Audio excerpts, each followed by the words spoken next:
இன்றைக்கி நம்ம கோதுமை மாவை பயன்படுத்தி நல்ல கிறிஸ்பியான ஒரு ஸ்நாக்ஸ் எப்படி செய்கிறதுன்னு பார்க்க போகிறோம். இந்த ஸ்நாக்ஸ் பார்க்குறதுக்கு அப்படியே ஒரு பூ மாதிரி பார்க்க ரொம்பவே அழகாக இருக்கும். இது சாப்பிட்றதுக்குமே நல்ல கிறிஸ்பியாக ரொம்பவே அருமையான டேஸ்ட்டாக இருக்கும். இந்த மாதிரி நீங்கள் ஸ்நாக்ஸ் செஞ்சு வச்சு குழந்தைகளுக்கு கொடுத்தீங்கன்னா ரொம்பவே ஆசையாக விரும்பி சாப்பிடுவாங்க. ஹலோ ஃப்ரெண்ட்ஸ், வெல்கம் டு சமையல் டிலைட்.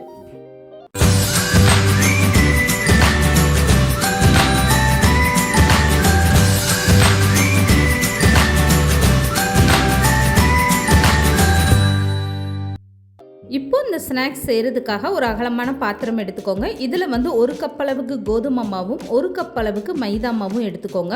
இப்போ இது ரெண்டையுமே சேர்த்ததுக்கப்புறம் அரை ஸ்பூன் அளவுக்கு கருஞ்சீரகம் சேர்த்துக்கோங்க.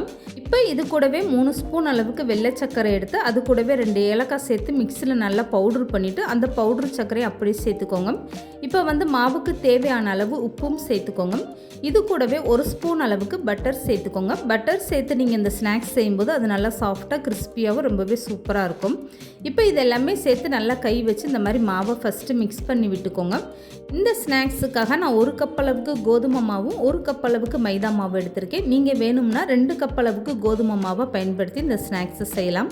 இப்போ பட்டர் சேர்த்து இந்த மாவை நல்லா மிக்ஸ் பண்ணி விட்டதுக்கப்புறமா கொஞ்சம் கொஞ்சமாக தண்ணி சேர்த்து மாவை நல்லா கெட்டி அந்த மாதிரி ஒரு பக்குவத்தில் பிசைஞ்சு எடுத்துக்கோங்க. சப்பாத்தி மாவு எந்த அளவுக்கு நல்லா கெட்டியாக பிசைவோமோ அது மாதிரி நீங்கள் பிசைஞ்சு எடுத்துக்கோங்க. இப்போ மாவை கையில் தொட்டு பார்த்தா மாவு இந்த அளவுக்கு நல்லா சாஃப்டாக இருக்கணும். இதை அப்படியே மூடி போட்டு ஒரு 10 நிமிஷம் இந்த மாவை நல்லா ஊற வச்சு எடுத்துக்கோங்க.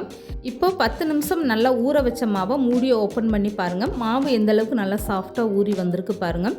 மாவு கையில் தொட்டு பார்த்தீங்கன்னா இந்த அளவுக்கு நல்லா சாஃப்டாக இருக்கணும். இப்போ இந்த மாவை ஒரு டைம் நல்லாவே பிசைஞ்சு எடுத்துக்கோங்க. இதுக்கப்புறமா சப்பாத்தி மாவு எந்த அளவுக்கு சின்ன சின்ன உருண்டையாக உருட்டி எடுப்போமோ அது மாதிரி நீங்கள் மாவை தனித்தனியாக பிரித்து எடுத்துகிட்டு விரிசல் எதுவுமே விழுகாத அளவுக்கு உள்ளங்கையில் வச்சு இந்த மாவை நல்லா இப்படி உருண்டையாக திரட்டி எடுத்துக்கோங்க.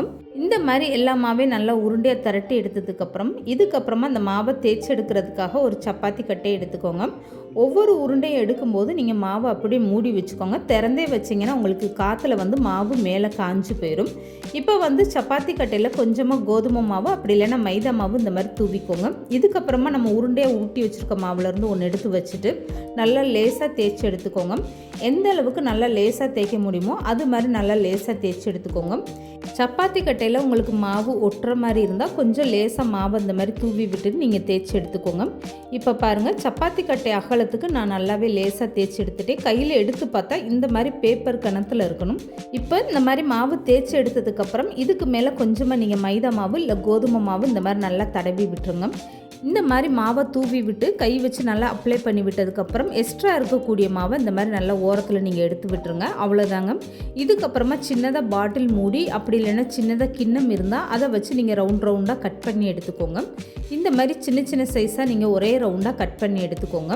இப்படி கட் பண்ணி எடுக்கும்போது உங்களுக்கு ஒன்றோடு ஒன்று ஒட்டாமல் ரொம்பவே ஈஸியாக வருது பாருங்கள். அதனால இந்த மாதிரி நீங்கள் லேசாக காஞ்ச மாவை மேலே தூவி விட்டுட்டு அதுக்கப்புறமா கட் பண்ணி எடுத்துக்கோங்க. இப்போ இந்த மாதிரி சின்ன சின்ன ரவுண்டாக நான் ஒரே மாதிரி கட் பண்ணி எடுத்துட்டேன். இதை மீதம் இருக்கக்கூடிய மாவை நீங்கள் அப்படியே தனியாக எடுத்துக்கோங்க. இந்த மாவை நீங்கள் வேஸ்ட் பண்ண வேணாம். திரும்பவுமே நீங்கள் இதே மாதிரி உருண்டையாக திரட்டி எடுத்துகிட்டு இந்த மாதிரி சின்ன சின்ன ரவுண்டாக கட் பண்ணி எடுத்துக்கோங்க. கடைசி மாவு வரைக்கும் இதே மாதிரி நீங்கள் ஒன்று சேர்த்துட்டு திரும்பவுமே இதே மாதிரி சின்ன சின்ன ரவுண்டாக நீங்கள் கட் பண்ணி எடுத்துக்கலாம்.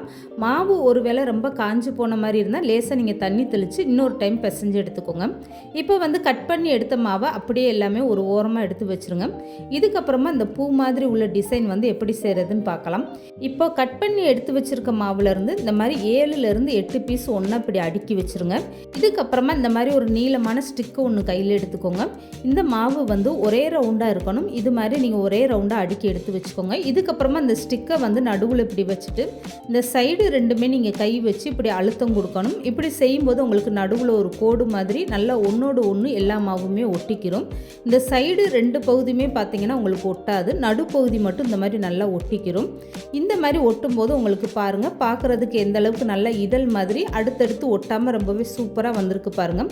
இந்த மாதிரி நீங்கள் செஞ்சு எடுக்கும்போது தான் எண்ணெயில் போட்டு பொரிச்சு எடுத்தோம்னா அப்படியே பார்க்க நல்லா பூ மாதிரி ரொம்பவே அழகாக இருக்கும். இது செய்கிறது ரொம்பவே ஈஸி தாங்க. ஒரு டைம் நீங்கள் பார்த்தீங்கன்னா ரொம்பவே ஈஸியாக செஞ்சுருவீங்க. பார்க்குறதுக்கே எவ்வளோ அழகாக இருக்குது பாருங்கள். இந்த மாவு ஒன்றோடு ஒன்று ஒட்டாமல் ரொம்பவே சூப்பராக வந்திருக்கு. எப்போதுமே ஒரே மாதிரி ஸ்நாக்ஸ் செஞ்சு கொடுக்காம இந்த மாதிரி வித்தியாசமாக நீங்கள் ட்ரை பண்ணி பாருங்கள். இது பார்க்குறதுக்கும் ரொம்ப அழகாக இருக்கும், சாப்பிட்றதுக்குமே நல்ல கிறிஸ்பியாக ரொம்பவே சூப்பரான டேஸ்ட்டாக இருக்கும். மாவு எல்லாமே தேய்ச்சிட்டு நல்லா கட் பண்ணி எடுத்ததுக்கப்புறம் எல்லா மாவும் இதே மாதிரி நீங்கள் ஃபஸ்ட்டு தயார் பண்ணி எடுத்து வச்சுக்கோங்க. இதுக்கப்புறமா அந்த ஸ்நாக்ஸை பொரித்து எடுத்துக்கலாம். இப்போ இந்த ஸ்நாக்ஸ் பொரித்து எடுக்கிறதுக்காக ஒரு அகலமான பாத்திரத்தில் எண்ணெய் சூடு பண்ணிக்கோங்க. எண்ணெய் வந்து நல்லா முங்கி பொரிக்கிற அளவுக்கு நிறையா எண்ணெயாக சேர்த்துக்கோங்க. அப்போ தான் உங்களுக்கு வந்து அந்த டிசைன் நல்லா பொரிஞ்சு வரும். இப்போ வந்து எண்ணெய் நல்லா சூடானதுக்கப்புறம் ரெடி பண்ணி வச்சுருக்க மாவுலேருந்து ஒவ்வொன்றா எடுத்து இந்த மாதிரி நல்லா தள்ளி தள்ளி சேர்த்துக்கோங்க. இப்போ மாவு எடுத்து எண்ணெயில் போடும்போது உங்களுக்கே தெரியும் எண்ணெய் வந்து எந்த அளவுக்கு நல்லா சூடாக இருக்குன்னு பாருங்கள். போட்டதுமே இந்த மாதிரி நல்லா பொரிஞ்சு வரணும். இந்த அளவுக்கு எண்ணெய் நல்லா சூடு பண்ணிக்கோங்க. இப்போ வந்து மாவு எண்ணெயில் சேர்த்ததுமே ஸ்டவ்வை மீடியமாக வச்சுட்டு இந்த மாதிரி நல்லா பரட்டி விடுங்க. எண்ணெய் இந்த அளவுக்கு நல்லா சூடாக இருந்தால் தான் நீங்கள் மாவு எண்ணெயில் போட்டதுமே உங்களுக்கு வந்து அந்த இதெல்லாம் நல்லா தனியாக பிரிஞ்சு வர ஆரம்பிக்கும். இப்போ இந்த ஸ்நாக்ஸை வந்து ஸ்டவ்வை மீடியமாக வச்சுட்டு 2 பக்கம் நல்லா திருப்பி விட்டு பொரிச்சு எடுத்துக்கோங்க. எல்லா பக்கமுமே நல்லா செவந்து உங்களுக்கு பொரிஞ்சு வரணும். அப்போ தான் உள்ளே இருக்கக்கூடிய மாவுமே நல்லா வெந்துட்டு உங்களுக்கு நல்லா கிறிஸ்பியாக இருக்கும். ஒரே நேரமாக நீங்கள் கரண்டி போட்டு கலந்து கொடுக்காம இந்த மாதிரி நீங்கள் மாற்றி மாற்றி திருப்பி விடும்போது தான் இந்த மாவு வந்து ஈவனாக எல்லா பக்கமே நல்லா வெந்து செவந்து வரும். இந்த மாதிரி ஸ்டவ்வை மீடியமாக வச்சுட்டு நீங்கள் இந்த ஸ்நாக்ஸை பொரிச்சு எடுத்துக்கோங்க. இப்போ எல்லா பக்கமே இந்த ஸ்நாக்ஸ் வந்து நல்லா ஈவனாக செவந்து வர ஆரம்பிச்சிருச்சு பாருங்கள். இந்த நேரத்தில் நீங்கள் எண்ணெய் வடிச்சிட்டு வெளியில் எடுத்துருங்க. இதே மாதிரி மீதம் இருக்கக்கூடிய எல்லா மாவையும் போட்டு நீங்கள் பொரிச்சு எடுத்துக்கோங்க. பார்க்குறதுக்கே எவ்வளோ ஒரு சூப்பராக இருக்குது பாருங்கள். இந்த மாதிரி நீங்கள் ஸ்நாக்ஸ் செஞ்சு கொடுத்தீங்கன்னா குழந்தைகள்லேருந்து பெரியவங்க வர கேட்டு வாங்கி சாப்பிடுவாங்க. அவ்வளோ ஒரு அருமையான டேஸ்ட்டாக இருக்கும். இந்த ஸ்நாக்ஸ் வந்து நல்லா கிறிஸ்பியாகவும் லேசான இனிப்போடு ரொம்பவே அருமையான டேஸ்ட்டாக இருக்கும். கோதுமை மாவு வச்சு இந்த மாதிரி ஒரு சூப்பரான ஸ்நாக்ஸை கண்டிப்பாக நீங்களும் ட்ரை பண்ணி பாருங்கள். இது சாப்பிட்றதுக்கு நல்ல கிறிஸ்பியாக அருமையான டேஸ்ட்டாக இருக்கும். இப்போ இந்த ஸ்நாக்ஸ் ஒன்று நான் கையில் எடுத்து காட்டுறேன் பாருங்கள். பார்க்குறதுக்கே எவ்வளோ ஒரு அழகாக இருக்குது பாருங்கள்.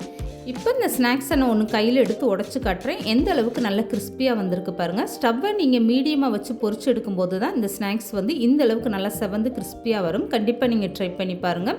இந்த வீடியோ பிடிச்சிருந்தா லைக் பண்ணுங்கள், ஷேர் பண்ணுங்கள். மறக்காமல் சமையல் டெய்லி சேனலை சப்ஸ்கிரைப் பண்ணுங்கள்.